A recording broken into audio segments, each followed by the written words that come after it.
ಕತ್ತಲಿನಲ್ಲಿ ಉಸಿರಾಡೋದು ಸಹ ಒಂದು ಕಲೆಯಾಗಿರುತ್ತದೆ.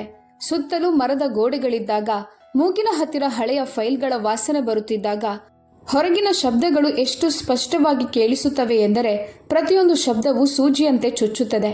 ಆಗ ನಿಮಗೆ ಅರ್ಥವಾಗುತ್ತದೆ ಕತ್ತಲೆ ಎಂದರೆ ಕೇವಲ ಬೆಳಕಿನ ಅನುಪಸ್ಥಿತಿ ಮಾತ್ರವಲ್ಲ ಎಂದು. ಕತ್ತಲೆ ಒಂದು ಅನುಭವವಾಗಿರುತ್ತದೆ. ಮತ್ತು ಅಂದು ನಾನು ಆ ಅನುಭವದ ನೇರ ಮಧ್ಯಭಾಗದಲ್ಲಿ ನಿಂತಿದ್ದೆ. ನನ್ನ ಎರಡೂ ಕೈಗಳಲ್ಲಿ ಮೊಬೈಲ್ ಇತ್ತು. ಸ್ಕ್ರೀನ್ ಮೇಲೆ ಕೆಂಪು ಚುಕ್ಕೆ ಮಿನುಗುತ್ತಿತ್ತು. ರೆಕಾರ್ಡಿಂಗ್ ನಡೆಯುತ್ತಿತ್ತು ಮತ್ತು ಕಪಾಟಿನ ಬಾಗಿಲಿನ ಆ ಸಣ್ಣ ರಂಧ್ರದಿಂದ ನಾನು ನೋಡಬಲ್ಲವಳಾಗಿದ್ದೆ ನನ್ನ ಪತಿ ರಾಘವೇಂದ್ರ ತ್ರಿವೇದಿಯನ್ನು. ಯಾರೊಂದಿಗೆ ನಾನು 31 ವರ್ಷಗಳ ಕಾಲ ಬದುಕಿದ್ದೆನೋ, ಯಾರಿಗಾಗಿ ನಾನು ರಾತ್ರಿಗಳಲ್ಲಿ ಎಚ್ಚರವಾಗಿದ್ದೆನೋ, ಬೆಳಗಿನ ಜಾವವನ್ನು ಅಳೆದಿದ್ದೆ ಮತ್ತು ನನ್ನ ಕನಸುಗಳನ್ನು ಎಷ್ಟು ಎಚ್ಚರಿಕೆಯಿಂದ ಮಡಚಿ ಇಟ್ಟಿದ್ದೆ ಎಂದರೆ ಅವುಗಳನ್ನು ಎಲ್ಲಿಟ್ಟಿದ್ದೇನೆ ಎಂಬುದನ್ನು ನಾನೇ ಕೆಲವೊಮ್ಮೆ ಮರೆತು ಬಿಡುತ್ತಿದ್ದೆ. ಅವರು ನಗುತ್ತಿದ್ದರು. ಆ ನಗುವಿನಲ್ಲಿ ಯಾವುದೇ ನಾಚಿಕೆ ಇರಲಿಲ್ಲ, ಯಾವುದೇ ಹಿಂಜರಿಕೆ ಇರಲಿಲ್ಲ. ಅವರು ನಗುತ್ತಿದ್ದ ರೀತಿ ಹೇಗಿತ್ತೆಂದರೆ ಜಗತ್ತಿನಲ್ಲಿ ಎಲ್ಲವೂ ಸರಿಯಾಗಿದೆ ಎನ್ನುವಂತಿತ್ತು. ಅವರ ಮನೆಯಲ್ಲಿ ಹೆಂಡತಿ ಇಲ್ಲದಂತೆ, ಮಗ ಇಲ್ಲದಂತೆ, 31 ವರ್ಷಗಳ ಲೆಕ್ಕಾಚಾರಕ್ಕೆ ಬೆಲೆಯೇ ಇಲ್ಲ ಎನ್ನುವಂತೆ. ಮತ್ತು ಅವರ ಜೊತೆ ಆ ಮಹಿಳೆ ಇದ್ದಳು. ನಾನು ನನ್ನ ಕೈಗಳು ನಡುಗದಂತೆ ತಡೆಯುತ್ತಿದ್ದೆ. ಮೊಬೈಲ್ ತನ್ನ ಜಾಗದಲ್ಲಿ ಭದ್ರವಾಗಿತ್ತು. ರೆಕಾರ್ಡಿಂಗ್ ಮುಂದುವರಿಯುತ್ತಿತ್ತು. ಈ ಕಥೆ ನಾನು ನನ್ನನ್ನು ಕಪಾಟಿನಲ್ಲಿ ಬಂದ್ ಮಾಡಿಕೊಂಡ ದಿನದ್ದಲ್ಲ. ಈ ಕಥೆ ನಾನು ನನ್ನನ್ನು ತೆರೆದುಕೊಂಡ ದಿನದ್ದು. ಒಮ್ಮೆ ನಿಲ್ಲಿ, ನಾನು ಮುಂದೆ ಹೋಗುವ ಮುನ್ನ ನಿಮ್ಮ ಹತ್ರ ಒಂದು ಕೆಲಸ ಕೇಳಲು ಬಯಸುತ್ತೇನೆ. ನೀವು ಈ ಚಾನಲನ್ನು ಇದುವರೆಗೂ ಸಬ್ಸ್ಕ್ರೈಬ್ ಮಾಡದಿದ್ದರೆ ಈಗಲೇ ಮಾಡ್ಕೊಳ್ಳಿ ಮತ್ತು ಕೆಳಗೆ ಕಾಮೆಂಟ್ನಲ್ಲಿ ನೀವು ಯಾವ ನಗರದಿಂದ ನೋಡುತ್ತಿದ್ದೀರಿ ಅಂತ ಬರೆಯಿರಿ. ನಮ್ಮೆಲ್ಲರ ಕಥೆಗಳು ಬೇರೆ ಬೇರೆ ಇರಬಹುದು, ಆದರೆ ನೋವು ಒಂದೇ ರೀತಿಯದ್ದಾಗಿರುತ್ತದೆ. ಈ ಕಥೆಯನ್ನು ಪೂರ್ತಿಯಾಗಿ ಕೇಳಬೇಕಾಗುತ್ತದೆ. ಅರ್ಧಕ್ಕೆ ಬಿಟ್ಟರೆ ಏನೂ ಅರ್ಥವಾಗೋದಿಲ್ಲ. ನನ್ನ ಹೆಸರು ಸುಷ್ಮಾ ತ್ರಿವೇದಿ. ವಯಸ್ಸು 54 ವರ್ಷ. ಭೋಪಾಲ್ನ ಅರೇರಾ ಕಾಲೋನಿಯಲ್ಲಿ ವಾಸವಾಗಿದ್ದೇನೆ. ಕಳೆದ 27 ವರ್ಷಗಳಿಂದ ಇಲ್ಲೇ ಇದ್ದೇನೆ ಮತ್ತು ಕಳೆದ 22 ವರ್ಷಗಳಿಂದ ನಾನು ಸ್ವರಾಂಜಲಿ ಸಂಗೀತ ಅಕಾಡೆಮಿಯನ್ನು ನಡೆಸುತ್ತಿದ್ದೇನೆ. ಬಾಡಿಗೆಯ 3 ಕೋಣೆಗಳಿಂದ ಇದು ಶುರುವಾಗಿತ್ತು. ಒಂದು ಹಾರ್ಮೋನಿಯಂ ಇತ್ತು, ಒಂದು ವಾದ್ಯ ಇತ್ತು, 2 ವಿದ್ಯಾರ್ಥಿಗಳಿದ್ದರು ಮತ್ತು ನನ್ನ ಹತ್ತಿರ ಒಂದು ಹಠವಿತ್ತು. ಇಂದು ಆ ಅಕಾಡೆಮಿಯಲ್ಲಿ 12 ಶಿಕ್ಷಕರಿದ್ದಾರೆ. ಪ್ರತಿ ಸೆಮಿಸ್ಟರ್ನಲ್ಲಿ 180 ವಿದ್ಯಾರ್ಥಿಗಳು ಪ್ರವೇಶ ಪಡೆಯುತ್ತಾರೆ.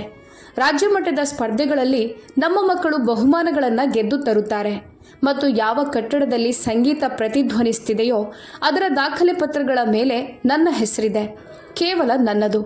ಇದನ್ನು ನಾನು ನನ್ನ ಸ್ವಂತ ಕೈಗಳಿಂದ ನಿರ್ಮಿಸಿದ್ದು. ಒಂದೊಂದು ಇಟ್ಟಿಗೆ, ಒಂದೊಂದು ರೂಪಾಯಿ ಕೂಡ ನನ್ನದೇ. 22 ವರ್ಷಗಳ ಹಿಂದೆ ನಾನು ಈ ಅಕಾಡೆಮಿಯನ್ನು ಶುರು ಮಾಡಿದಾಗ ನನ್ನ ಬಳಿ ಕೇವಲ ಒಂದು ಹಳೆಯ ಹಾರ್ಮೋನಿಯಂ ಇತ್ತು. ಅದನ್ನು ನನ್ನ ತಾಯಿ ನನಗೆ ಮದುವೆಯ ಬೀಳ್ಕೊಡುಗೆಯ ಸಮಯದಲ್ಲಿ ನೀಡಿದ್ದರು.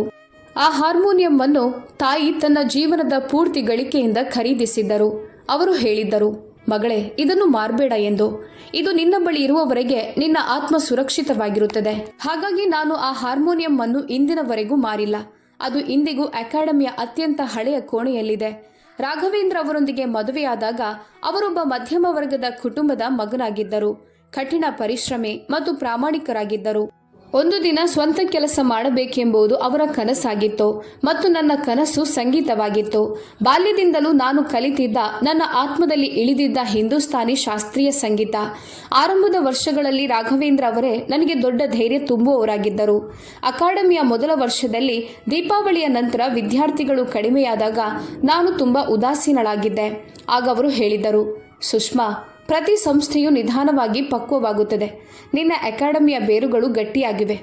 ಅಂದು ರಾತ್ರಿ ನಾನು ಅಳುತ್ತಾ ತಾನ್ಪುರದ ತಂತಿಗಳನ್ನು ಮೀಟಿದಾಗ ಅವರು ನನ್ನ ಬಳಿ ಕುಳಿತು ಚಹಾ ಮಾಡಿಕೊಟ್ಟಿದ್ದರು. ಅವು ಆ ದಿನಗಳು ನನಗೆ ನೆನಪಿದೆ. ಆ ವರ್ಷ ಆರ್ಯನ್ ಚಿಕ್ಕವನಾಗಿದ್ದ ಮತ್ತು ರಾಘವೇಂದ್ರ ಅವರ ಕೆಲಸದಲ್ಲಿ ನಷ್ಟವಾಗಿತ್ತು. ಬ್ಯಾಂಕ್ ಸಾಲವಿತ್ತು, ಮನೆಯ ಕಂತಿತ್ತು, ಪಡಿತರದ ಚಿಂತೆ ಇತ್ತು. ಆ ವರ್ಷ ನನ್ನ ಅಕಾಡೆಮಿಯ ಫೀಸಿನ ಹಣದಿಂದ ಮನೆ ನಡೆದಿತ್ತು. ನಾನು ರಾತ್ರಿಯೆಲ್ಲ ಎಚ್ಚರವಿದ್ದು ಅಕೌಂಟ್ಸ್ಗಳನ್ನು ಸಿದ್ಧಪಡಿಸಿದೆ. ವಿದ್ಯಾರ್ಥಿಗಳ ಫೀಸಿನಿಂದ ಕರೆಂಟ್ ಬಿಲ್ ಕಟ್ಟಿದೆ ಮತ್ತು ಬೆಳಗ್ಗೆ ಎದ್ದು ಮತ್ತೆ ರಾಘವೇಂದ್ರರವರಿಗೆ ಚಹಾ ಮಾಡಿಕೊಟ್ಟೆ. ಅವರು ಆ ಸಮಯದಲ್ಲಿ ಹೇಳಿದ್ದರು, ನೀನಿಲ್ಲದಿದ್ರೆ ಸುಷ್ಮಾ ಏನಾಗ್ತಿತ್ತೋ ಏನೋ. ನಂತರ ಕಾಲ ಬದಲಾಯಿತು. ರಾಘವೇಂದ್ರ ಅವರ ಕಂಪನಿ ಬೆಳೆಯಿತು. ಅವರು ಹಣ ಸಂಪಾದಿಸಿದರು ಮತ್ತು ಅವರ ಜೇಬು ಭಾರವಾದಂತೆಲ್ಲ ಅವರ ಹೃದಯ ಹಗುರವಾಗುತ್ತಾ ಹೋಯಿತು. ಅಂದರೆ ಖಾಲಿ ಪೊಳ್ಳು. ಮೊದಲು ಕೇವಲ ಸಣ್ಣ ವಿಷಯಗಳಿದ್ದವು. ಸುಷ್ಮಾ, ಮತ್ತೆ ಹಾರ್ಮೋನಿಯಂ ಹಿಡಿದು ಕುಳಿತೆಯಾ? ಬೇರೆ ಮುಖ್ಯ ಕೆಲಸವೇನೂ ಇಲ್ವಾ? ಆಮೇಲೆ ಅದು ಸ್ವಲ್ಪ ದೊಡ್ಡದಾಯಿತು. ಇದೇನು ಸಂಗೀತ ಅಂತ ಆಟವಾಡುತ್ತಿರುತ್ತೀಯ? ಮನೆಯಲ್ಲಿ 10 ಕೆಲಸ ಬಿದ್ದಿವೆ. ಆಮೇಲೆ ಅದು ಇನ್ನೂ ದೊಡ್ಡದಾಯಿತು. ಅಕಾಡೆಮಿ ನಿನ್ನ ಹವ್ಯಾಸ ಅಷ್ಟೇ, ಬಿಸ್ನೆಸ್ ಅಲ್ಲ. ಅಸಲಿ ಸಂಪಾದನೆ ಮಾಡೋದು ನಾನು. ಹವ್ಯಾಸ? ಅವರು ನನ್ನ 22 ವರ್ಷಗಳ ಕಠಿಣ ಪರಿಶ್ರಮವನ್ನು ಕೇವಲ ಹವ್ಯಾಸ ಅಂತ ಕರೆದು ಬಿಟ್ಟರು.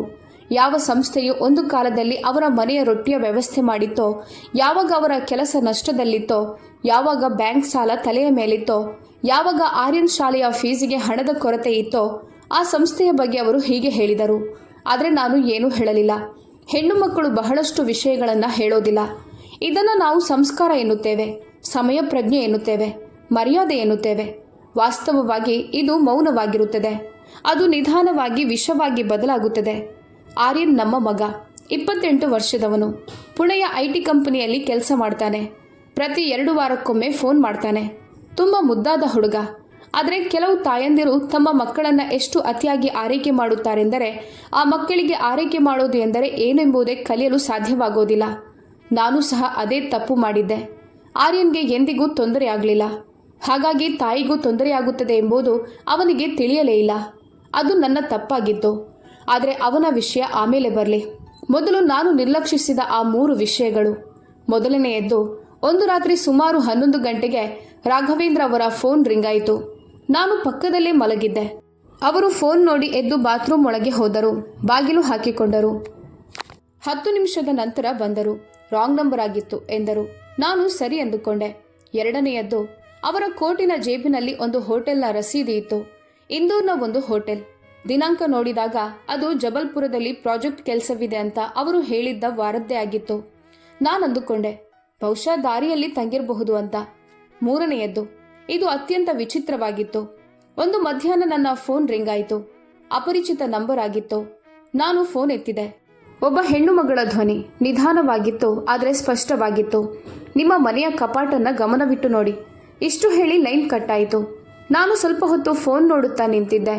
ಆಮೇಲೆ ಅಂದುಕೊಂಡೆ, ರಾಂಗ್ ನಂಬರ್ ಇರ್ಬೋದು, ಯಾರದ್ದೋ ಜಗಳ ಇರ್ಬೋದು, ಬೇರೆ ಯಾರಿಗೋ ಸಂದೇಶ ಇರಬಹುದು ಅಂತ. ನಂತರ ನಾನು ಚಹಾ ಮಾಡಿದೆ.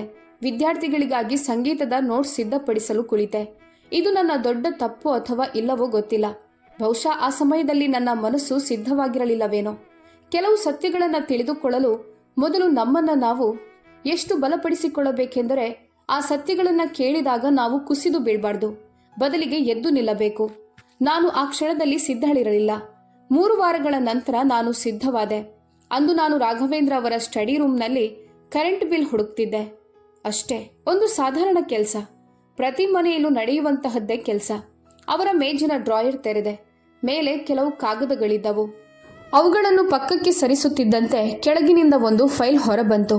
ತ್ರಿವೇದಿ ಕಪೂರ್ ರಿಯಾಲಿಟಿ ವೆಂಚರ್ಸ್ ಪ್ರಾರೂಪ ಒಪ್ಪಂದ. ನಾನದನ್ನು ತೆರೆದೆ. ನಂದಿನಿ ಕಪೂರ್, ಇಂದೋರ್. ರಾಘವೇಂದ್ರ ಅವರ ಹೆಸರಿನಲ್ಲಿ ಮತ್ತು ಒಬ್ಬ ಅಪರಿಚಿತ ಮಹಿಳೆಯ ಹೆಸರಿನಲ್ಲಿ ಒಂದು ಹೊಸ ಕಂಪನಿ. ನಾನು ಪುಟಗಳನ್ನು ತಿರುಗಿಸಿದೆ. ಅಲ್ಲಿ ಒಂದು ಕಾನೂನು ಸಲಹೆಯ ದಾಖಲೆ ಇತ್ತು. ಯಾರೋ ವಕೀಲರು ಬರೆದಿದ್ದರು. ಒಂದು ಸಾಲನ್ನು ಹಳದಿ ಬಣ್ಣದಿಂದ ಹೈಲೈಟ್ ಮಾಡಲಾಗಿತ್ತು. ನಾನದನ್ನು ಓದಿದೆ. ವಿವಾದಿತ ವಿಚ್ಛೇದನದ ನಡಾವಳಿಗಳಲ್ಲಿ ಆಸ್ತಿ ವಿಲೇವಾರಿ ಬೇಡಿಕೆಯ ಜಾರಿಯಾಗುವಿಕೆ. ಮತ್ತು ಆ ಪುಟದ ಅಂಚಿನಲ್ಲಿ ರಾಘವೇಂದ್ರ ಅವರ ಕೈಬರಹದಲ್ಲಿ ಒಂದು ವಿಳಾಸ ಬರೆಯಲಾಗಿತ್ತು. ಸ್ವರಾಂಜಲಿ ಸಂಗೀತ ಅಕಾಡೆಮಿಯ ವಿಳಾಸ. ನನ್ನ ಅಕಾಡೆಮಿಯ ವಿಳಾಸ. ನಾನು ಫೈಲ್ ಮುಚ್ಚಿದೆ. ನನ್ನ ಕೈಗಳು ನಡುಗುತ್ತಿದ್ದವು, ಮೊಣಕಾಲುಗಳು ನಡುಗುತ್ತಿದ್ದವು. ಆದರೆ ಕೋಣೆಯಲ್ಲಿ ಕತ್ತಲಿರಲಿಲ್ಲ. ಹೊರಗೆ ಬಿಸಿಲಿತ್ತು. ಮೊಹಲ್ಲಾದಲ್ಲಿ ಮಕ್ಕಳು ಆಟವಾಡುತ್ತಿದ್ದರು. ಎಲ್ಲೋ ಕುಕ್ಕರ್ ಸೀಟಿ ಕೇಳಿಸಿತು.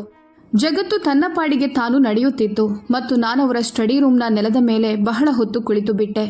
ನಂತರ ಎದ್ದು ಆ ಫೈಲನ್ನು ಅದೇ ಜಾಗದಲ್ಲಿ ಇದ್ದಂತೆಯೇ ಇಟ್ಟೆ. ಡ್ರಾಯರ್ ಮುಚ್ಚಿದೆ. ನಾನು ಮೀನಾಕ್ಷಿಗೆ ಫೋನ್ ಮಾಡಿದೆ. ಮೀನಾಕ್ಷಿ ಜೋಶಿ ನನ್ನ ಕಾಲೇಜು ದಿನಗಳ ಅತ್ಯಂತ ಹಳೆಯ ಗೆಳತಿ.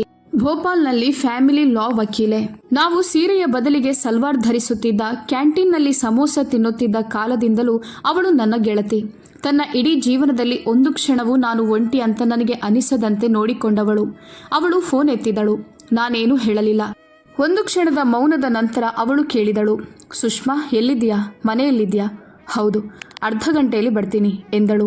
ಅವಳು ಬಂದಳು. ನಾನವಳಿಗೆ ಎಲ್ಲವನ್ನೂ ತಿಳಿಸಿದೆ. ಅವಳು ಗಮನವಿಟ್ಟು ಕೇಳಿಸಿಕೊಂಡಳು. ಮಧ್ಯದಲ್ಲಿ ಒಮ್ಮೆಯೂ ಮಾತನಾಡಲಿಲ್ಲ.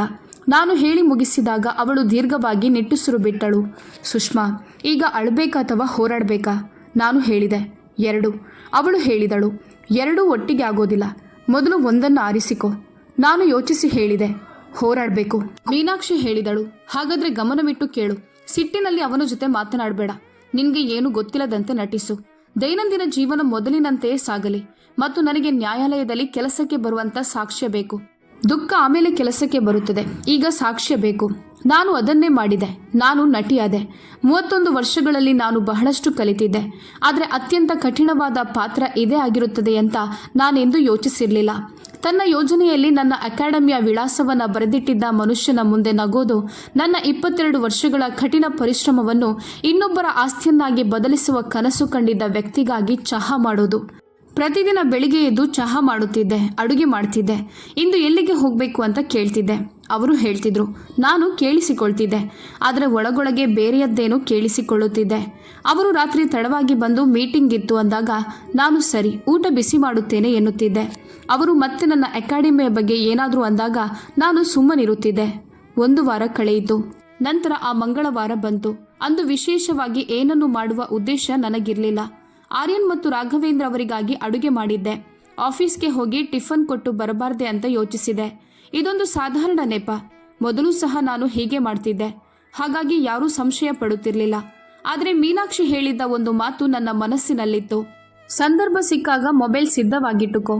ನಾನು ನನ್ನ ಫೋನನ್ನು ಹ್ಯಾಂಡ್ ಬ್ಯಾಗ್ನ ಹೊರ ಜೇಬಿನಲ್ಲಿ ಇಟ್ಟುಕೊಂಡೆ. ಮೈಕ್ರೋಫೋನ್ ಹೊರಕ್ಕೆ ತೆರೆದಿರುವಂತೆ ನೋಡಿಕೊಂಡೆ. ಬಹುಶಃ ಯಾವುದಕ್ಕಾದರೂ ಕೆಲಸಕ್ಕೆ ಬರಬಹುದು ಅಥವಾ ಇಲ್ಲದಿರಬಹುದು ಎಂಬ ಆಲೋಚನೆ ನನ್ನದಾಗಿತ್ತು. ನಾನು ತ್ರಿವೇದಿ ಕನ್ಸ್ಟ್ರಕ್ಷನ್ ಕಚೇರಿಗೆ ತಲುಪಿದೆ. ರಿಸೆಪ್ಷನ್ನಲ್ಲಿ ನನಗೆ ತಿಳಿಯದ ಒಬ್ಬ ಹುಡುಗಿ ಕುಳಿತಿದ್ದಳು. ಆದರೆ ನಾನು ಕವಿತಾ ಶರ್ಮಾಳನ್ನ ಚೆನ್ನಾಗಿ ಬಲ್ಲೆ. ಸುಷ್ಮಾರವರು ಆ ಕತ್ತಲೆ ಕೋಣೆಯಲ್ಲಿ ಆ ಹಳೆಯ ಫೈಲ್ಗಳ ನಡುವೆ ನೀವು ಅನುಭವಿಸಿದ ಆ 22 ನಿಮಿಷಗಳು ಕೇವಲ ಸಮಯವಲ್ಲ, ಅದು ನಿಮ್ಮ 31 ವರ್ಷಗಳ ನಂಬಿಕೆಯ ಚಿತೆ. ನಿಮ್ಮನ್ನು ಅಮಾಯಕಳು, ಪ್ರಶ್ನೆ ಮಾಡದವಳು ಎಂದುಕೊಂಡ ಆ ವ್ಯಕ್ತಿಗೆ ನಿಮ್ಮ ನಿಜವಾದ ಶಕ್ತಿ ಏನೆಂಬುದು ತಿಳಿಯುವ ಕಾಲ ಹತ್ತಿರ ಬಂದಿದೆ. ರಾಘವೇಂದ್ರ ಅವರ ಸೆಕ್ರೆಟರಿ ಕವಿತಾ ಶರ್ಮಾ 4 ವರ್ಷಗಳಿಂದ ಅಲ್ಲಿ ಕೆಲಸ ಮಾಡ್ತಿದ್ಲು. ಸಾಗರದ ನಿವಾಸಿಯಾದವಳು. ತನ್ನ ಕುಟುಂಬದಲ್ಲೇ ಮೊದಲ ಬಾರಿಗೆ ಉದ್ಯೋಗಕ್ಕೆ ಸೇರಿದ ಹುಡುಗಿ. ಶಾಂತ ಸ್ವಭಾವದ, ನೇರ ನಡೆನುಡಿಯ ಸಂಸ್ಕಾರಿ ಹುಡುಗಿ. ನಾನವಳನ್ನ ನೋಡಿದೆ. ಅವಳು ನನ್ನನ್ನು ನೋಡಿದಳು. ತಕ್ಷಣವೇ ಅವಳ ಮುಖದ ಬಣ್ಣಗೆಟ್ಟಿತು. ಎಷ್ಟು ಹಠಾತ್ತಾಗಿ ಮತ್ತು ಎಷ್ಟು ಸ್ಪಷ್ಟವಾಗಿ ಅವಳ ಮುಖಭಾವ ಬದಲಾಯಿತೆಂದರೆ ಅಲ್ಲಿ ನನಗೆ ತಿಳಿಯದ ಯಾವುದೋ ವಿಷಯವಿದೆ ಎಂಬುದು ನನಗೆ ಖಚಿತವಾಯಿತು. ಆದರೆ ಈ ಹುಡುಗಿಗೆ ಅದು ತಿಳಿದಿದೆ ಮತ್ತು ಅವಳು ಭಯಗೊಂಡಿದ್ದಾಳೆ. ಕವಿತಾ ಎದ್ದು ನನ್ನ ಬಳಿ ಬಂದಳು. ರಿಸೆಪ್ಷನ್ನಲ್ಲಿದ್ದ ಹುಡುಗಿಯನ್ನ ಒಮ್ಮೆ ನೋಡಿ ನನ್ನನ್ನು ಸನ್ನೆ ಮಾಡುತ್ತಾ ಹಿಂದಕ್ಕೆ ಕರೆದೊಯ್ದಳು. ನನ್ನ ಕಿವಿಯ ಹತ್ತಿರ ಬಗ್ಗಿ ಪಿಸುಗುಟ್ಟಿದಳು. ಅತ್ತಿಗೆ, ಇಂದು ಇಲ್ಲಿ ಇರಬೇಡಿ. ಅವರು ಇನ್ನು ಕೆಲವೇ ನಿಮಿಷಗಳಲ್ಲಿ ಬರಲಿದ್ದಾರೆ. ಅವರ ಜೊತೆ ಯಾರಾದರೂ ಇದ್ದಾರೆಯೇ ಎಂದು ನಾನು ಅವಳ ಕಣ್ಣುಗಳನ್ನ ದಿಟ್ಟಿಸಿ ಕೇಳಿದೆ. ಅವಳ ಕಣ್ಣಲ್ಲಿ ಕೇವಲ ಭಯವಿರಲಿಲ್ಲ, ಕಳೆದ ಹಲವು ತಿಂಗಳುಗಳ ಹೊರೆ ಇತ್ತು. ನೀವು ಯಾವುದೇ ತಪ್ಪಿನ ಭಾಗವಾಗಿಲ್ಲದಿದ್ದರೂ ಅದಕ್ಕೆ ಸಾಕ್ಷಿಯಾಗಿದ್ದು ಮೌನವಾಗಿರಬೇಕಾದಾಗ ಆ ಮೌನ ನಿಮ್ಮನ್ನ ಒಳಗಿನಿಂದ ಹೇಗೆ ತಿನ್ನುತ್ತದೆಯೋ ಅಂತಹ ಹೊರೆ ಅದು. ನಾನು ಮೆಲ್ಲಗೆ ಕೇಳಿದೆ, ಯಾರು ಕವಿತಾ? ಅವಳ ಕಣ್ಣುಗಳು ತುಂಬಿ ಬಂದವು. ಮುಖ್ಯ ದ್ವಾರದ ಕಡೆಗೆ ಒಮ್ಮೆ ನೋಡಿ.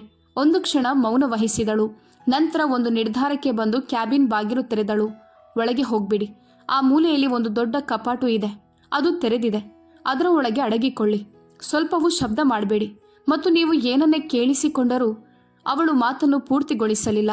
ಬಹುಶಃ ನಾನು ಏನನ್ನು ಕೇಳಿಸಿಕೊಳ್ಳಲಿದ್ದೇನೆ ಎಂಬುದು ಅವಳಿಗೂ ತಿಳಿದಿರಲಿಲ್ಲವೇನೋ. ನಾನು ಕ್ಯಾಬಿನ್ ಒಳಗೆ ಹೋದೆ. ಅದು ಸಾಗುವಾನಿ ಮರದ ದೊಡ್ಡ ಕಪಾಟು. ಅದರಲ್ಲಿ ಫೈಲ್ಗಳು, ಪ್ರೆಸೆಂಟೇಷನ್ ಫೋಲ್ಡರ್ಗಳು ಮತ್ತು ಹಳೆಯ ದಾಖಲೆಗಳಿದ್ದವು. ನಾನು ಅದರೊಳಗೆ ಅವಿತುಕೊಂಡೆ. ಕವಿತಾ ಬಾಗಿಲು ಮುಚ್ಚಿದಳು. ನಾನು ಕತ್ತಲಲ್ಲಿದ್ದೆ. ಯಾವ ಕತ್ತಲೆಯಿಂದ ಈ ಕತೆ ಶುರುವಾಯಿತೋ ಅದೇ ಕತ್ತಲೆ. ಹೊರಗಿನ ಶಬ್ದಗಳು ಕೇಳಿಸುತ್ತಿರುವಾಗ ಮತ್ತು ನೀವು ಕೇಳುವ ಮಾತುಗಳು ನಿಮ್ಮ ಇಡೀ ಜೀವನವನ್ನೇ ಬದಲಿಸಲಿವೆ ಎಂದು ತಿಳಿದಿದ್ದರೂ ಸತ್ಯಕ್ಕೆ ಹೆದರಿ ನೀವು ಕೇಳಿಸಿಕೊಳ್ಳುತ್ತಲೇ ಇರುವ ಅಂತಹ ಸಂದರ್ಭದಲ್ಲಿ ಎಂದಾದರೂ ನಿಂತಿದ್ದೀರಾ? ಅಜ್ಞಾನಿಯಾಗಿರುವುದಕ್ಕಿಂತ ಸತ್ಯ ತಿಳಿಯುವುದು ಮುಖ್ಯವೆನಿಸುತ್ತದೆ. ನಾನು ಮೊಬೈಲ್ ತೆಗೆದು ಆ ಕೆಂಪು ಚುಕ್ಕೆಯನ್ನು ಒತ್ತಿದೆ. ರೆಕಾರ್ಡಿಂಗ್ ಶುರುವಾಯಿತು. 4 ನಿಮಿಷಗಳ ಕಾಲ ಉಸಿರು ಬಿಗಿ ಹಿಡಿದು ಕಾಯುತ್ತಿದ್ದೆ. ನಿಮ್ಮ ಹೃದಯದ ಬಡಿತ ಹೊರಗೆ ಕೇಳಿಸಿ ಬಿಡುತ್ತದೆಯೇನೋ ಎಂಬಷ್ಟು ಜೋರಾಗಿ ಬಡಿಯುತ್ತಿರುವಾಗ ಆ ಕಪಾಟಿನಲ್ಲಿ ಅಷ್ಟು ಮೌನವಾಗಿ ನಿಲ್ಲಲು ನಿಮ್ಮಿಂದ ಸಾಧ್ಯವೇ? ನನಗೆ ಕಾಮೆಂಟ್ನಲ್ಲಿ ತಿಳಿಸಿ. ಮತ್ತು ನೀವಿನ್ನೂ ಸಬ್ಸ್ಕ್ರೈಬ್ ಮಾಡದಿದ್ರೆ ಈಗಲೇ ಮಾಡಿ, ಯಾಕಂದರೆ ಕಥೆ ಇನ್ನು ಮುಂದೆ ಗಂಭೀರವಾಗಲಿದೆ. 4 ನಿಮಿಷಗಳ ನಂತರ ಅವರಿಬ್ಬರೂ ಬಂದರು. ಮೊದಲು ಅವಳ ಧ್ವನಿ ಕೇಳಿಸಿತು, ನಂದಿನಿ ಕಪೂರ್. ಆ ಫೈಲ್ ಮೂಲಕ ಅವಳ ಹೆಸರು ತಿಳಿದಿತ್ತೇ ಹೊರತು ಧ್ವನಿಯನ್ನು ಮೊದಲ ಬಾರಿಗೆ ಕೇಳುತ್ತಿದ್ದೆ. ಅದು ಉನ್ನತ ಶಿಕ್ಷಣ ಪಡೆದ, ನಿಯಂತ್ರಿತ ಮತ್ತು ತೂಗಿ ಅಳೆದ ಮಾತುಗಳ ಧ್ವನಿಯಾಗಿತ್ತು. ಈ ಆಫೀಸ್ ತುಂಬಾ ಹಳೆಯದಾಗಿದೆ. ಕೆಲಸ ಮುಗಿದ ನಂತರ ಹೊಸದನ್ನು ತೆಗೆದುಕೊಳ್ಬೇಕು ಎಂದಳು ಅವಳು. ರಾಘವೇಂದ್ರ ಅವರ ನಗು ಕೇಳಿಸಿತು. ಅದೇ ನಗು. ಹೌದು, ಶೀಘ್ರದಲ್ಲೇ ಆಗುತ್ತದೆ ಎಂದರು ಅವರು. 3-4 ತಿಂಗಳುಗಳು. 3 ತಿಂಗಳು ತುಂಬಾ ಹೆಚ್ಚು ರಾಘವ್. ನಮ್ಮ ವಕೀಲರು ಹೇಳುವಂತೆ ನಾವೀಗಲೇ ದಾಖಲೆಗಳನ್ನು ಸಿದ್ಧಪಡಿಸಿದ್ರೆ 2 ತಿಂಗಳಲ್ಲಿ ಎಲ್ಲವೂ ಮುಗಿಯುತ್ತದೆ ಎಂದಳು ನಂದಿನಿ. ಅವಳು ಅವರನ್ನು ರಾಘವ್ ಅಂತ ಕರೆದಿದ್ದಳು. ನಾನು 31 ವರ್ಷಗಳಿಂದ ಅವರನ್ನು ರಾಘವೇಂದ್ರ ಅಂತ ಕರೆಯುತ್ತಿದ್ದೆ, ಅಥವಾ ತುಂಬಾ ಪ್ರೀತಿಯಿಂದ ಅಪರೂಪದ ಕ್ಷಣಗಳಲ್ಲಿ ಮಾತ್ರ ರಾಘವ್ ಎನ್ನುತ್ತಿದ್ದೆ. ಸುಷ್ಮಾಳನ್ನ ಹೇಗೆ ಒಪ್ಪಿಸ್ತೀಯಾ ಎಂದು ನಂದಿನಿ ಕೇಳಿದಳು. ರಾಘವೇಂದ್ರ ಒಂದು ಕ್ಷಣ ತಡೆದು ಹೇಳಿದರು, ಮನೆಯ ಮೇಲೆ ಹಳೆಯ ಸಾಲವಿದೆ, ಕೆಲವು ಜಮೀನು ಮಾರಬೇಕಾಗುತ್ತದೆ ಅಂತ ಅವಳಿಗೆ ಹೇಳುತ್ತೇನೆ. ಅವಳು ಅಷ್ಟಾಗಿ ಪ್ರಶ್ನೆ ಮಾಡೋದಿಲ್ಲ, ಈ ಹಿಂದೆಯೂ ಎಂದೂ ಮಾಡಿಲ್ಲ. ನಾನು ಕಪಾಟಿನಲ್ಲೇ ನಿಂತಿದ್ದೆ. ಯಾರೋ ನನ್ನ ಬೆನ್ನ ಮೇಲೆ ತಣ್ಣನೆಯ ಹಸ್ತ ಇಟ್ಟಂತಾಯಿತು. ಇದು ನನ್ನ ದುಃಖವಾಗಿರಲಿಲ್ಲ, ಇದು ನನ್ನ ಪತಿಯ ಕಣ್ಣಿನಲ್ಲಿ ನನಗಿದ್ದ ಬಿಂಬವಾಗಿತ್ತು. ಪ್ರಶ್ನೆ ಮಾಡದ, ಎಲ್ಲದಕ್ಕೂ ಸರಿ ಎನ್ನುವ, ತನ್ನ ಜೀವನದ ಇಡೀ ಕಠಿಣ ಪರಿಶ್ರಮವನ್ನೇ ಕಿತ್ತುಕೊಂಡರೂ ತಿಳಿಯದಷ್ಟು ಮುಗ್ಧ ಹೆಣ್ಣು ಎಂಬ ಬಿಂಬ ಅದು. ಮಗನ ಕಥೆಯೇನು ಎಂದು ನಂದಿನಿ ಕೇಳಿದಳು. ಆರ್ಯನ್ ನನ್ನ ಜೊತೆಗಿರುತ್ತಾನೆ, ಅವನಿಗೆ ನನ್ನ ಅಗತ್ಯವಿದೆ ಎಂಬುದು ಅವನಿಗೆ ಗೊತ್ತು ಎಂದರು ರಾಘವೇಂದ್ರ. ನಂತರ ಕಾಗದಗಳ ಸದ್ದು ಕೇಳಿಸಿತು. ಇಗೋ ನೋಡು, ಈ ಖಾತೆಯಲ್ಲಿ ಕಳೆದ 2 ವರ್ಷಗಳಲ್ಲಿರುವ ಮೊತ್ತ. ಅವರು ಯಾವುದೋ ಬ್ಯಾಂಕ್ ಶಾಖೆ ಮತ್ತು ದೊಡ್ಡ ಮೊತ್ತದ ಬಗ್ಗೆ ಮಾತನಾಡಿದರು. ನಂದಿನಿ ಹೇಳಿದಳು, ಇದೆಲ್ಲಿಯೂ ಕಾಣಿಸಿಕೊಳ್ಬಾರ್ದು. ಕಾಣಿಸೋದಿಲ್ಲ, ಇದೆಂದಿಗೂ ದಾಖಲೆ ಆಗಿಲ್ಲ ಎಂದರು ರಾಘವೇಂದ್ರ. ನನ್ನ ಕೈಯಲ್ಲಿ ಮೊಬೈಲ್ ಇತ್ತು. ಕೆಂಪು ಚುಕ್ಕೆ ಮಿನುಗುತ್ತಿತ್ತು. ಎಲ್ಲವೂ ರೆಕಾರ್ಡ್ ಆಗುತ್ತಿತ್ತು. ಅವರು ಆ ಕೋಣೆಯಲ್ಲಿ 22 ನಿಮಿಷಗಳ ಕಾಲ ಇದ್ದರು. ಆ 22 ನಿಮಿಷಗಳಲ್ಲಿ ನಾನು 31 ವರ್ಷಗಳಲ್ಲಿ ಕೇಳದ ಮಾತುಗಳನ್ನು ಕೇಳಿದೆ. ಎಂದಿಗೂ ತಿಳಿಯಬಾರದು ಎಂದುಕೊಂಡಿದ್ದ ಸತ್ಯಗಳನ್ನು ತಿಳಿದುಕೊಂಡೆ. ಹೊಸ ಕಂಪನಿಯ ಯೋಜನೆ, ನನ್ನ ಅಕಾಡೆಮಿಯ ಜಮೀನನ್ನ ದಾಖಲೆಗಳಿಂದ ಹೇಗೆ ಬೇರ್ಪಡಿಸಬೇಕು ಎಂಬ ಸಂಚು, ಯಾವಾಗ ಮತ್ತು ಹೇಗೆ ವಿಚ್ಛೇದನದ ಅರ್ಜಿ ಸಲ್ಲಿಸಬೇಕು ಎಂಬ ನಿರ್ಧಾರ ಎಲ್ಲವೂ ಅಲ್ಲಿ ಚರ್ಚೆಯಾಯಿತು. ಆದರೆ ಆ ಕ್ಷಣದಲ್ಲಿ ಒಂದು ವಿಚಿತ್ರ ಸಂಗತಿ ನಡೆಯಿತು. ನಾನು ಒಡೆದು ಹೋಗಲಿಲ್ಲ. ಬದಲಿಗೆ ಅವರ ಪ್ರತಿಯೊಂದು ಶಬ್ದವನ್ನು ಕೇಳಿಸಿಕೊಳ್ಳುತ್ತಾ ನಾನು ಮತ್ತಷ್ಟು ಗಟ್ಟಿಯಾಗುತ್ತಾ ಹೋದೆ. ಚಿನ್ನವು ಬೆಂಕಿಯಲ್ಲಿ ಕರಗಿ ಹೇಗೆ ಮತ್ತಷ್ಟು ಗಟ್ಟಿಯಾಗುತ್ತದೆಯೋ ಹಾಗೆ ನಾನು ಆ ಕ್ಷಣದಲ್ಲಿ ಗಟ್ಟಿಯಾದೆ. ಅವರಿಬ್ಬರು ಹೋದ ನಂತರ ಕವಿತಾ ಬಾಗಿಲು ತೆರೆದಳು. ನಾನು ಹೊರ ಬಂದೆ. ಕವಿತಾ ಬಿಕ್ಕಿ ಬಿಕ್ಕಿ ಅಳುತ್ತಿದ್ದಳು. ಅತ್ತಿಗೆ, ನಾನಿದನ್ನು ನಿಮಗೆ ಬಹಳ ಹಿಂದೆ ಹೇಳಬೇಕಿತ್ತು. ನಾನು ಹೆದರಿದ್ದೆ. ಕೆಲಸದ ಭಯ, ತಂದೆ ತಾಯಿಯ ಭಯ ಇತ್ತು. ಆದರೆ ನಾನು ಮಾಡಿದ್ದು ತಪ್ಪು. ದಯವಿಟ್ಟು ನನ್ನನ್ನು ಕ್ಷಮಿಸಿ ಎಂದಳು. ನಾನವಳ ಹೆಗಲ ಮೇಲೆ ಕೈಯಿಟ್ಟು ಹೇಳಿದೆ, ಮಗಳೇ, ನೀನು ಸರಿಯಾದ ಸಮಯದಲ್ಲಿ ಸರಿಯಾದ ಕೆಲಸವನ್ನೇ ಮಾಡಿದ್ಯಾ. ಇದಕ್ಕಿಂತ ದೊಡ್ಡ ಕ್ಷಮೆ ಬೇರೊಂದಿಲ್ಲ. ಅವಳು ಮತ್ತಷ್ಟು ಅತ್ತಳು.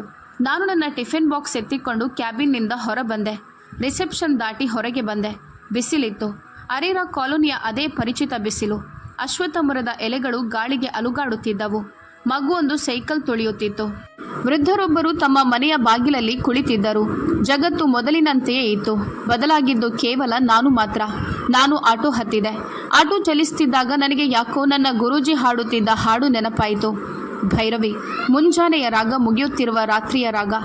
ಆಟೋದ ಕಟಕಟ ಸದ್ದಿನ ನಡುವೆ ಅರೇರಾ ಕಾಲೋನಿಯ ಗಲ್ಲಿಗಳಲ್ಲಿ ನಾನೊಂದು ನಿಮಿಷ ಕಣ್ಣು ಮುಚ್ಚಿಯತ್ತೆ. ಕೇವಲ 1 ನಿಮಿಷ ಅಷ್ಟೇ. ನಂತರ ಕಣ್ಣು ತೆರೆದೆ. ಮೀನಾಕ್ಷಿಗೆ ಫೋನ್ ಮಾಡಿದೆ. ಅವಳು ಮೊದಲ ಬೆಲ್ಗೆ ಫೋನ್ ಎತ್ತಿದಳು. ನಾನು ಹೇಳಿದೆ, ಮೀನಾಕ್ಷಿ, ನನಗೆ ಬೇಕಾಗಿದ್ದು ಸಿಕ್ಕಿತು. ನಾನು ನಿಮ್ಮನ್ನು ಒಂದು ಪ್ರಶ್ನೆ ಕೇಳ್ತೀನಿ. ಅಂಥ ಸಂದರ್ಭದಲ್ಲಿ ನೀವಿದ್ದಿದ್ರೆ ಏನು ಮಾಡ್ತಿದ್ರಿ? ನೀವು ಸಹ ಅಲ್ಮೈರಾದಲ್ಲಿ ಅಡಗಿ ಕುಳಿತು ಸತ್ಯ ಕೇಳಿಸಿಕೊಳ್ತಿದ್ರಾ, ಅಥವಾ ನೇರವಾಗಿ ಹೊರಗೆ ಬಂದು ಬಿಡ್ತಿದ್ರಾ?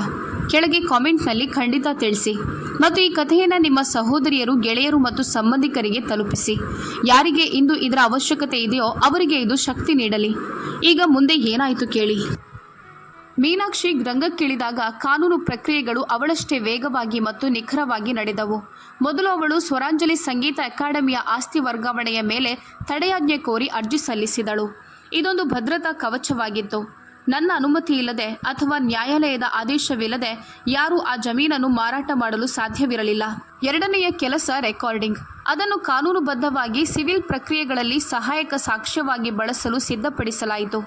3ನೆಯ ಕೆಲಸ ರಾಘವೇಂದ್ರ ಪ್ರಸ್ತಾಪಿಸಿದ್ದ ಆ ಬೇನಾಮಿ ಖಾತೆ, ಆ ಬ್ಯಾಂಕ್ ಶಾಖೆ, ಆ ಹಣ ಮತ್ತು ಆ ಘೋಷಿಸದ ಆಸ್ತಿಯ ಬಗ್ಗೆ ಮೀನಾಕ್ಷಿ ಆದಾಯ ತೆರಿಗೆ ಇಲಾಖೆಗೆ ಅನಾಮಧೇಯವಾಗಿ ಮಾಹಿತಿ ನೀಡಿದಳು.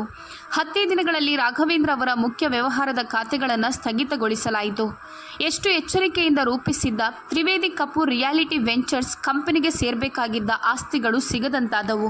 ನಂದಿನಿ ಕಪೂರ್ ತನ್ನ ಲೆಕ್ಕಾಚಾರ ಹಾಕಿದ್ದಳು. ಆದರೆ ಅವಳು ನನ್ನ ಲೆಕ್ಕಾಚಾರವನ್ನು ಅಂದಾಜಿಸಿರಲಿಲ್ಲ. ಅದು ಗುರುವಾರದ ಸಂಜೆ. ರಾಘವೇಂದ್ರ ಬರುತ್ತಾರೆ ಎಂಬುದು ನನಗೆ ತಿಳಿದಿತ್ತು.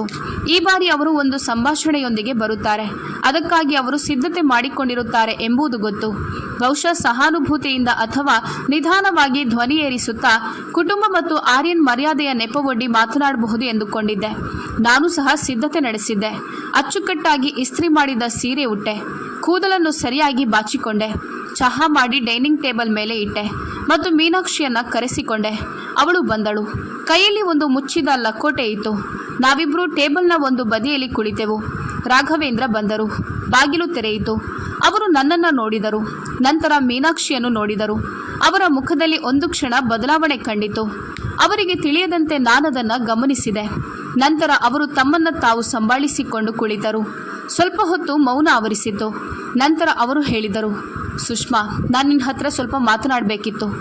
ಮೀನಾಕ್ಷಿ ಆ ಲಕೋಟೆಯನ್ನು ಅವರ ಕಡೆಗೆ ಸರಿಸಿದಳು. ಅವರು ಅದನ್ನು ನೋಡಿದರು, ತೆರೆದರು, ಓದಿದರು ಮತ್ತು ನಾನವರ ಮುಖವನ್ನು ಗಮನಿಸಿದೆ. 31 ವರ್ಷಗಳಲ್ಲಿ ನಾನವರ ಮುಖದಲ್ಲಿ ಎಲ್ಲ ಭಾವನೆಗಳನ್ನು ನೋಡಿದ್ದೆ. ಸಂತೋಷ, ಕೋಪ, ಆಯಾಸ, ಆತ್ಮತೃಪ್ತಿ ಮತ್ತು ಅಹಂಕಾರ. ಆದರೆ ಅವರ ಮುಖದಲ್ಲಿ ಆ ಭಾವನೆಯನ್ನು ನಾನು ಮೊದಲ ಬಾರಿಗೆ ನೋಡಿದೆ.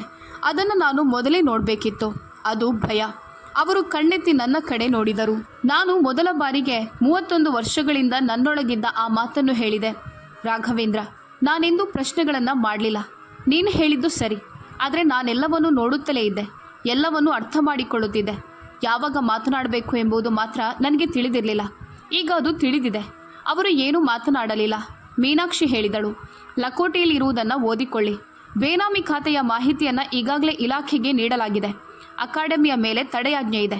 ನಿಮ್ಮ ಖಾತೆಗಳ ತನಿಖೆ ಆರಂಭವಾಗಿದೆ ಮತ್ತು ಆ ರೆಕಾರ್ಡಿಂಗ್. ಅವಳು ಸ್ವಲ್ಪ ಹೊತ್ತು ತಡೆದು ನನ್ನ ಕಡೆ ನೋಡಿದಳು. ನಾನು ಹೇಳಿದೆ, ಅದು ಆ ಮಂಗಳವಾರದ ರೆಕಾರ್ಡಿಂಗ್. ರಾಘವೇಂದ್ರ ಅವರ ಕಣ್ಣುಗಳು ಒಂದು ಕ್ಷಣ ಮುಚ್ಚಿದವು. ಕೋಣೆಯಲ್ಲಿ ಚಹಾದ ಹಬೆ ಏರುತ್ತಿತ್ತು. ಹೊರಗೆ ಮೊಹಲ್ಲಾದಲ್ಲಿ ಯಾರೋ ಟಿವಿ ನೋಡುವ ಶಬ್ದ, ಮಕ್ಕಳ ಧ್ವನಿ ಕೇಳಿಸ್ತಿತ್ತು. ಅಂದು ಆ ಟೇಬಲ್ ಮೇಲೆ 31 ವರ್ಷಗಳ ಒಂದು ಸಂಬಂಧ ತನ್ನ ಅತ್ಯಂತ ಸ್ಪಷ್ಟವಾದ ಬೆಳಕಿನಲ್ಲಿ ನಿಂತಿತ್ತು. ಅಲ್ಲಿ ಯಾವುದೇ ಕಿರುಚಾಟವಿರಲಿಲ್ಲ, ಪಾತ್ರೆಗಳು ಒಡೆಯಲಿಲ್ಲ, ಯಾವುದೇ ನಾಟಕವಿರಲಿಲ್ಲ. ಅಲ್ಲಿ ಕೇವಲ ಸತ್ಯವಿತ್ತು ಮತ್ತು ಸತ್ಯಕ್ಕೆ ತನ್ನದೇ ಆದ ಒಂದು ಧ್ವನಿ ಇರುತ್ತದೆ. ಅದು ಬಹಳ ಮೃದುವಾಗಿರುತ್ತದೆ, ಆದರೆ ಕೋಣೆಯ ಪ್ರತಿಯೊಂದು ಗೋಡೆಗೂ ಬಡಿಯುತ್ತದೆ. ಆರ್ಯನ್ ಮುಂದಿನ ವಾರಾಂತ್ಯದಲ್ಲಿ ಬಂದನು. ನಾನವನಿಗೆ ಫೋನ್ ಮಾಡಿದ್ದೆ. ಅಳುತ್ತಾ ಅಲ್ಲ, ಬದಲಿಗೆ ಅತ್ಯಂತ ಶಾಂತ ದನಿಯಲ್ಲಿ. ಮಗನೇ, ಒಂದು ಮುಖ್ಯ ವಿಷಯವಿದೆ, ಬರಲು ಸಾಧ್ಯವಾದರೆ ಬಾ ಎಂದಿದ್ದೆ. ಅವನು ಬಂದನು. ನನಗೆ ಸಿಕ್ಕಿದ್ದ ಎಲ್ಲ ಸಾಕ್ಷ್ಯಗಳನ್ನು ಅವನ ಮುಂದಿಟ್ಟೆ. ಆ ಫೈಲ್, ಆ ದಾಖಲೆಗಳು, ಆ ದಿನಾಂಕಗಳು. ಯಾವುದೇ ನಾಟಕವಿಲ್ಲ, ಯಾವುದೇ ಆರೋಪವಿಲ್ಲ, ಕೇವಲ ಕಾಗದಗಳು ಮಾತ್ರ. ಆರ್ಯನ್ ಬಹಳ ಹೊತ್ತು ಮೌನವಾಗಿದ್ದನು. ತನ್ನ ತಂದೆ ತಾಯಿಯ ಜೀವನ ತನ್ನ ಕಣ್ಣಿಗೆ ಕಾಣೋದಕ್ಕಿಂತ ಆಚೆಗೂ ಇದೆ ಎಂಬುದು ಅವನಿಗೆ ಅರಿವಾಯಿತು. ಮನೆಯಲ್ಲಿ ಎಲ್ಲವೂ ಸರಿಯಾಗಿದೆ ಎಂದುಕೊಂಡಿದ್ದವನಿಗೆ, ಅಮ್ಮ ಎಂದೂ ದೂರು ನೀಡದ ಕಾರಣ ಎಲ್ಲವೂ ಚೆನ್ನಾಗಿದೆ ಎಂದೇ ನಂಬಿದ್ದವನಿಗೆ ಈಗ ಸತ್ಯದ ದರ್ಶನವಾಯಿತು. ತನ್ನ ಜೀವನದಲ್ಲಿ ತಾನು ಎಷ್ಟು ಬ್ಯುಸಿಯಾಗಿದ್ದೆ ಎಂದರೆ ಅಮ್ಮನ ಕಷ್ಟವನ್ನು ತಾನು ನೋಡಲೇ ಇಲ್ಲ ಎಂಬ ಅರಿವು ಅವನ ಕಣ್ಣುಗಳನ್ನು ತೇವಗೊಳಿಸಿತು. ನನಗೆ ಇದು ತಿಳಿದಿರಲಿಲ್ಲ ಅಮ್ಮ ಎಂದನು. ನಾನು ಹೇಳಿದೆ, ನನಗೆ ಗೊತ್ತು. ನೀನು ನನಗೆ ಯಾಕೆ ಹೇಳಿಲ್ಲ ಎಂದು ಕೇಳಿದನು. ಯಾಕಂದರೆ ತಾಯಂದಿರು ಮಕ್ಕಳಿಗೆ ನೋವು ಕೊಡಬಾರ್ದು ಅಂತ ಬಹಳ ಹೊತ್ತು ಯೋಚಿಸುತ್ತಿರುತ್ತಾರೆ. ಅಲ್ಲಿಯವರೆಗೆ ಆ ನೋವು ದೊಡ್ಡದಾಗಿ ಬೆಳೆದು ಬಿಡುತ್ತದೆ. ನಾನು ಅವನ ಕಡೆ ನೋಡಿ ಹೇಳಿದೆ, ಈಗ ನಿನಗೆ ತಿಳಿದಿದೆ, ಅಷ್ಟೇ ಸಾಕು. ಆರ್ಯನ್ ಹೇಳಿದನು, ಅಮ್ಮ, ನಾನು ಯಾರ ಪರ ಇದ್ದೇನೆ ಅಂತ ನಿನಗೆ ಹೇಳುವ ಅಗತ್ಯವಿದೆಯಾ? ನಾನು ಹೇಳಿದೆ, ಇಲ್ಲ, ನೀನು ಯಾರ ಪರ ಇರಬೇಕು ಅಂತ ನಾನು ಬಯಸೋದಿಲ್ಲ. ನೀನು ಸತ್ಯವನ್ನು ತಿಳಿಯಬೇಕು ಅಷ್ಟೇ ನನ್ನ ಆಸೆಯಾಗಿತ್ತು. ಮುಂದಿನ ನಿರ್ಧಾರ ನಿನ್ನದು. ನಾನು ನಿನ್ನ ತಾಯಿ, ನಿನ್ನ ಜೀವನದ ನ್ಯಾಯಾಧೀಶೆಯಲ್ಲ. ಅವನು ಎದ್ದು ಬಂದು ನನ್ನ ಪಕ್ಕ ಕುಳಿತುಕೊಂಡನು. ಇಷ್ಟು ವರ್ಷಗಳಲ್ಲಿ ಮೊದಲ ಬಾರಿಗೆ ನನ್ನ ಮಗ ನನ್ನ ಕೈಯನ್ನು ತನ್ನ ಕೈಗಳಲ್ಲಿ ಹಿಡಿದುಕೊಂಡನು. ಅಷ್ಟೇ, ಯಾವುದೇ ಭರವಸೆ ಇಲ್ಲ, ಯಾವುದೇ ದೊಡ್ಡ ಭಾಷಣವಿಲ್ಲ, ಕೇವಲ ಆ ಸ್ಪರ್ಶ. ಆ ಒಂದು ಕೈಯ ಸ್ಪರ್ಶದಲ್ಲಿ ನಾನು 31 ವರ್ಷಗಳಲ್ಲಿ ಯಾರಿಂದಲೂ ಕೇಳದ ಎಲ್ಲವೂ ನನಗೆ ಸಿಕ್ಕಿತು. ಬಾಕಿ ಉಳಿದಿದ್ದನ್ನು ಕಾನೂನು ನೋಡಿಕೊಂಡಿತು. ರಾಘವೇಂದ್ರ ಮನೆಯಿಂದ ಹೊರಹೋದರು. ಕಾನೂನು ಪ್ರಕ್ರಿಯೆಗಳು ಆರಂಭವಾದವು. ಮೀನಾಕ್ಷಿ ಎಲ್ಲವನ್ನೂ ನಿಭಾಯಿಸಿದಳು. ತಿಂಗಳುಗಟ್ಟಲೆ ನಡೆದ ಆ ಪ್ರಕ್ರಿಯೆಯಲ್ಲಿ ಏರಿಳಿತಗಳಿದ್ದವು. ಆದರೆ ಪ್ರತಿದಿನವೂ ನಾನು ಒಂದು ಹೆಜ್ಜೆ ಮುಂದೆ ಇಡುತ್ತಿದ್ದೆ. ಮತ್ತು ಒಂದು ದಿನ ಅಂತಹದ್ದೊಂದು ಬೆಳಿಗ್ಗೆ ಬಂದಿತು. ಅದು ಉಳಿದೆಲ್ಲ ಬೆಳಿಗ್ಗೆಗಳಿಗಿಂತ ಭಿನ್ನವಾಗಿತ್ತು. ಅದು ವಸಂತೋತ್ಸವದ ದಿನ. ಸ್ವರಾಂಜಲಿ ಸಂಗೀತ ಅಕಾಡೆಮಿಯ ವಾರ್ಷಿಕ ಕಾರ್ಯಕ್ರಮ. ಅಂಗಳದಲ್ಲಿ ದೀಪಗಳ ಸಾಲು, ಕುರ್ಚಿಗಳು ತುಂಬಿದ್ದವು. ಪೋಷಕರು, ನೆರೆಹೊರೆಯವರು ಮತ್ತು ಬೇರೆ ಬೇರೆ ನಗರಗಳಲ್ಲಿ ನೆಲೆಸಿದ್ದ ಹಳೆಯ ವಿದ್ಯಾರ್ಥಿಗಳು ಬಂದಿದ್ದರು. ಒಬ್ಬ ಹಳೆಯ ವಿದ್ಯಾರ್ಥಿಯಂತೂ ತನ್ನ ಮಗಳನ್ನು ಅಲ್ಲಿಗೆ ಕರೆತಂದು ತಾನು ಕಲಿತ ಅದೇ ಅಕಾಡೆಮಿಯಲ್ಲಿ ತನ್ನ ಮಗಳು ಕಲಿಯುತ್ತಿದ್ದಾಳೆ ಎಂದು ಹೆಮ್ಮೆಯಿಂದ ಹೇಳಿದನು. ನಾನು ಹಿಂದೆ ನಿಂತಿದ್ದೆ. ಇಂದು ನಾನು ಹಾಡಬೇಕಿರಲಿಲ್ಲ. ಇಂದು ಮಕ್ಕಳ ದಿನವಾಗಿತ್ತು. 14 ವರ್ಷದ ಹುಡುಗಿಯೊಬ್ಬಳು ಮೈಕ್ ಮುಂದೆ ಬಂದಳು. ಅವಳ ಮನೆಯಲ್ಲಿ ಹಣವಿರಲಿಲ್ಲ. ಅವಳ ತಾಯಿ ಬಹಳ ಕಷ್ಟಪಟ್ಟು ಫೀಸ್ ಕಟ್ಟಿದ್ದರು. ನಾನವಳಿಗೆ 2 ಸೆಮಿಸ್ಟರ್ ಉಚಿತವಾಗಿ ಕಲಿಸಿದ್ದೆ. ಅವಳ ತಾಯಿ ಒಮ್ಮೆ ಹೇಳಿದ್ದರು, ಅಕ್ಕ, ಇದು ನನ್ನ ಮಗಳ ಕನಸು. ನಾನು ಹೇಳಿದ್ದೆ, ಕನಸುಗಳಿಗೆ ಫೀಸ್ ಇರೋದಿಲ್ಲ. ಅವಳು ಭೈರವಿ ರಾಗವನ್ನು ಆರಂಭಿಸಿದಳು. ಆ ಮೊದಲ ಸ್ವರ ಹೊರಹೊಮ್ಮಿತು. ಅದು ಎಂತಹ ಮೊದಲ ಸ್ವರವೆಂದರೆ ಚಲಿಸುವ ಗಾಳಿಯನ್ನೇ ನಿಲ್ಲಿಸಿ ಬಿಡುವಂತಿತ್ತು. ಸುತ್ತಲಿನ ಎಲ್ಲ ಗದ್ದಲಗಳನ್ನು ಒಂದು ಕ್ಷಣ ಮೌನವಾಗಿಸುವಂತಿತ್ತು. ಜಗತ್ತಿನಲ್ಲಿ ಕೆಲವು ವಿಷಯಗಳಿವೆ, ಅವುಗಳನ್ನು ಮಾರಾಟ ಮಾಡಲು ಸಾಧ್ಯವಿಲ್ಲ, ಕಿತ್ತುಕೊಳ್ಳಲು ಸಾಧ್ಯವಿಲ್ಲ ಮತ್ತು ಅಳಿಸಿ ಹಾಕಲು ಸಾಧ್ಯವಿಲ್ಲ ಎಂದು ಸಾರುವಂತಿತ್ತು ಆ ಸ್ವರ. ಇಡೀ ಅಂಗಳವೇ ಸಂಪೂರ್ಣವಾಗಿ ಶಾಂತವಾಯಿತು. ನಾನಲ್ಲಿ ನಿಂತಿದ್ದೆ. 54 ವರ್ಷದ ಸುಷ್ಮಾ. ಸ್ವಲ್ಪ ದಣಿದಿದ್ದೆ, ಆದರೆ ಬಹಳಷ್ಟು ಸತ್ಯಗಳನ್ನು ಅರಿತಿದ್ದೆ. ಈಗ ಮೊದಲಿನಷ್ಟು ಒಂಟಿತನ ಕಾಡುತ್ತಿರಲಿಲ್ಲ. ಆ ಹುಡುಗಿಯ ಸ್ವರ ನನ್ನ ಅಂತರಾಳದವರೆಗೆ ಇಳಿಯಿತು. ನಾನು ಯೋಚಿಸಿದೆ, 22 ವರ್ಷಗಳ ಹಿಂದೆ ನಾನು ಕೂಡ ಒಂದು ಹಳೆಯ ಹಾರ್ಮೋನಿಯಂ ಹಿಡಿದು ಇಂತಹದ್ದೇ ಒಂದು ಖಾಲಿ ಕೋಣೆಯಲ್ಲಿ ಕುಳಿತಿದ್ದೆ. ಯಾರಾದರೂ ಬಂದು ನನ್ನ ಸಂಗೀತ ಕೇಳಿಸಿಕೊಳ್ಳುತ್ತಾರಾ ಅಂತ ಕಾಯುತ್ತಿದ್ದೆ. ಇನ್ನು 100ಕ್ಕೂ ಹೆಚ್ಚು ಜನ ಕೇಳಿಸಿಕೊಳ್ಳುತ್ತಿದ್ದರು. ಇದನ್ನು ಯಾರೂ ಕಿತ್ತುಕೊಳ್ಳಲು ಸಾಧ್ಯವಿಲ್ಲ. ಬಾಗಿಲಿನ ಮೇಲಿದ್ದ ಫಲಕದಲ್ಲಿ ಬರೆಯಲಾಗಿತ್ತು, ಸ್ವರಾಂಜಲಿ ಸಂಗೀತ ಅಕಾಡೆಮಿ, ಮತ್ತು ಅದರ ಕೆಳಗೆ ಸ್ಥಾಪಕರು ಸುಷ್ಮಾ ತ್ರಿವೇದಿ. ಕೇವಲ ನನ್ನ ಹೆಸರು, ನನ್ನದು ಮಾತ್ರ. ನಾನು ಮೇಲೆ ನೋಡಿದೆ ಮತ್ತು ಬಹಳ ದಿನಗಳ ನಂತರ ಮೊದಲ ಬಾರಿಗೆ ನನಗೆ ಶಾಂತಿ ಸಿಕ್ಕಿತು. ಅದು ಯಾರೂ ನೀಡಿದ ಶಾಂತಿಯಲ್ಲ, ಅದು ಸ್ವತಃ ಸಂಪಾದಿಸಿದ ಶಾಂತಿ. ನಿಮ್ಮ ಆತ್ಮಗೌರವ ಯಾರ ಕೈಯಲ್ಲೂ ಇಲ್ಲ ಅಂತ ನಿಮಗೆ ಅರಿವಾದಾಗ ಸಿಗುವ ಶಾಂತಿ ಅದು. ನಿಮ್ಮ ಜೀವನ ನಿಮ್ಮದು, ಕೇವಲ ನಿಮ್ಮದು ಎಂಬ ಸತ್ಯವನ್ನು ಕಂಡುಕೊಂಡಾಗ ಸಿಗುವ ಶಾಂತಿ ಅದು. ಯಾವ ಮಹಿಳೆ ತನ್ನ ಕೈಯಾರೆ ತನ್ನ ಅಂಗಳವನ್ನು ನಿರ್ಮಿಸಿಕೊಳ್ಳುತ್ತಾಳೋ ಅವಳನ್ನು ಯಾರೂ ಮುರಿಯಲು ಸಾಧ್ಯವಿಲ್ಲ. ಎಲ್ಲಿಯವರೆಗೆ ಅವಳು ತನ್ನ ಕಣ್ಣುಗಳನ್ನು ಮುಚ್ಚಿಕೊಂಡಿರುತ್ತಾಳೋ ಅಲ್ಲಿಯವರೆಗೆ ಮಾತ್ರ. ಯಾವ ದಿನ ಅವಳು ಕಣ್ಣು ತೆರೆದು ವಾಸ್ತವವನ್ನು ನೋಡುತ್ತಾಳೋ ಅಂದೇ ಎಲ್ಲವೂ ಬದಲಾಗುತ್ತದೆ. ಮತ್ತು ನಾನು ಅಂದು ಕಣ್ಣು ತೆರೆದು ನೋಡಿದ್ದೆ. ಈ ಕತೆ ಇಲ್ಲಿಗೆ ಕೊನೆಗೊಳ್ಳುತ್ತದೆ. ಆದರೆ ನಮ್ಮ ಚಾನಲಲ್ಲಿ ಮತ್ತೊಂದು ಕತೆ ನಿಮಗಾಗಿ ಕಾಯುತ್ತಿದೆ. ಇನ್ನೊಬ್ಬ ಮಹಿಳೆ, ಇನ್ನೊಂದು ಸತ್ಯ ಮತ್ತು ನಿಮ್ಮನ್ನು ಬೆಚ್ಚಿ ಬೀಳಿಸುವ ಇನ್ನೊಂದು ಪಯಣ. ಬಲಗಡೆ ನೋಡಿ.